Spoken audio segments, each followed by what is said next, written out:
Alice's Adventures in Wonderland. Chapter 1. Down the Rabbit Hole. Alice and her sister sat under a tree on a sunny day. Her sister had a book, but Alice had nothing to do. She got bored. She looked at her sister's book, but there were no pictures or dialogues in it. Why is she reading a book without pictures or dialogues? Alice thought. She tried to think of something to do. It was very hot, so she felt lazy and sleepy.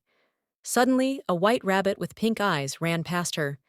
It was normal to see a rabbit, but this one was different. The white rabbit took out a watch from its jacket's pocket. "Oh dear, oh dear, I'm going to be late," the rabbit said. "That's strange," thought Alice. The rabbit has a watch and it can speak. She jumped up and ran after the rabbit. The rabbit ran down a large rabbit hole. Alice followed it. She slowly fell down and down. There were some cupboards, books, maps, and pictures on the walls of the hole. She took a jar from one of the cupboards, but it was empty. She put it back. "When will the hole end?" she thought. "Perhaps I'm near the center of the earth, or maybe I'm going to Australia or New Zealand." Down, down, down. Alice thought about her cat Dinah. "Dinah will miss me so much," she thought. "I hope they will remember to give her milk tonight. Oh, Dinah, why aren't you here with me?" At last, Alice sat on the ground. She saw the white rabbit and she ran after him. She turned a corner and she lost him. She came to a long, low hall. There were lamps and doors all around the hall. She tried to open the doors, but she couldn't. "How am I going to get out of here?" she thought sadly. Then she saw a little glass table with 3 legs. There was a small golden key on it. "Perhaps it will open one of the doors," she thought. She took the key and tried to open each door. The key was too small for the doors. Then she saw a very small door. The little key opened it. She couldn't walk through the door because it was too small. She lowered her head and looked through the door. She saw a beautiful garden with green trees and beautiful flowers. Alice was very unhappy. She closed the door and put the key on the table.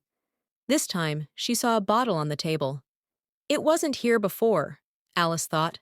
There was a label on the bottle with the words, "Drink me." It could be dangerous, she thought, but I'm going to try it. She drank a little. It tasted very nice. She liked it, and she finished the bottle. "What a strange feeling," she said. "I'm getting smaller and smaller. Now I can go through that door." She went to the door, but she couldn't open it because the key was on the table. She went back to the table. Now Alice was too short. She couldn't reach the key.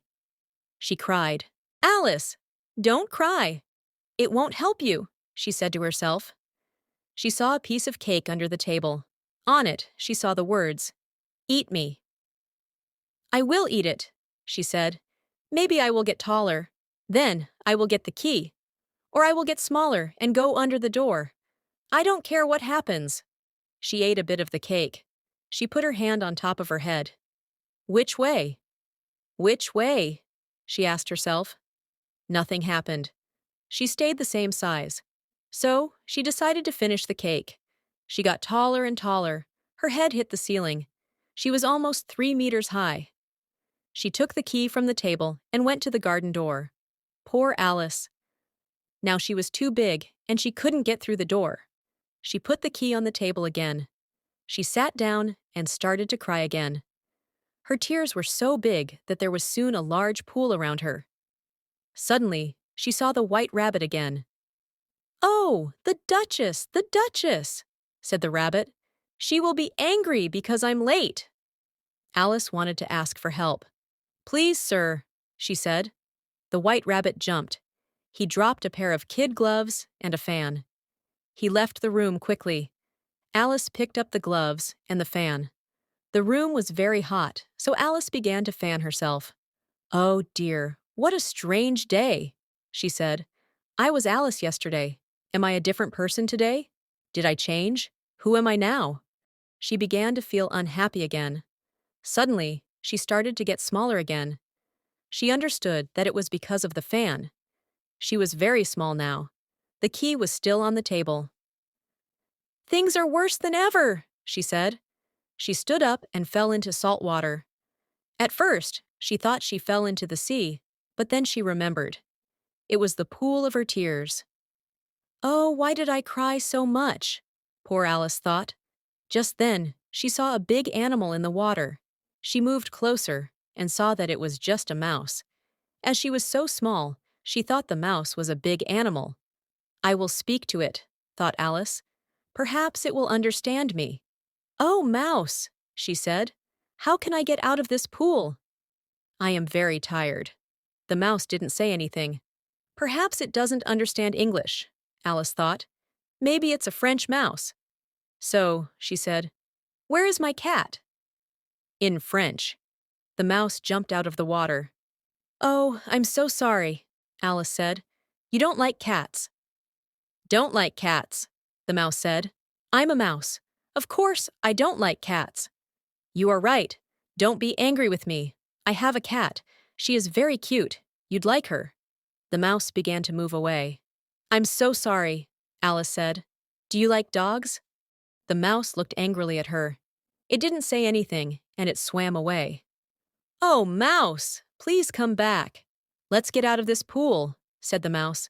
"I will tell you why I hate cats and dogs." They soon got out of the water. There were a lot of birds and other animals in the water. They followed Alice and the mouse, and they also got out of the water. Alice and the animals were cold and wet. They wanted to dry themselves. Alice was afraid of getting ill. "Sit down, all of you," said the mouse. "Listen to me. I will soon dry you off." They all sat down in a large circle, with Alice in the middle. The mouse told them something, but nobody understood. "What are you saying? I don't understand anything," said the dodo. "Do you have a better idea?" asked the mouse.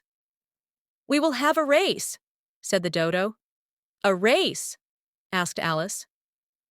"Yes," said the dodo, and he put the animals in different parts of the room. He didn't say 1, 2, 3, but all the animals and Alice began to run. The dodo suddenly said, "The race is over." "Who won?" the animals asked. The dodo didn't have an answer. It sat down and thought. "Everybody won," he said at last. "Everyone will get a prize." "Who will give the prizes?" The dodo pointed at Alice. "She will give the prizes," the dodo said. "Prizes! Prizes!" everybody shouted. Alice had no idea what to do. She put her hand in her pocket. She had some chocolate in her pocket. She felt happy. She gave it to the animals. "But Alice must get a prize too," said the mouse. "You are right," said the dodo. "What else do you have?" he asked Alice. "I only have the chocolate box." "Give it to me," said the dodo. Alice gave him the box. All the animals stood around Alice, and the dodo gave her the box. Alice smiled. Then she turned to the mouse. "You promised to tell me your story," she said. The mouse began to tell her his story. When he realized that Alice didn't listen to him, he got angry. "I'm not telling you the story. You aren't listening to me." "I'm so sorry. Please finish your story," said Alice. The mouse refused, and he walked away quickly. "Oh, I want Dinah with me," said Alice. "Who is Dinah?" asked the other animals. "She's my cat. She's very nice." The animals began to move away. "Oh, why did I talk about Dinah?" "Nobody likes her here," Alice thought. She sat down and started to cry again. Please don't forget to subscribe and follow for the continuation of the story.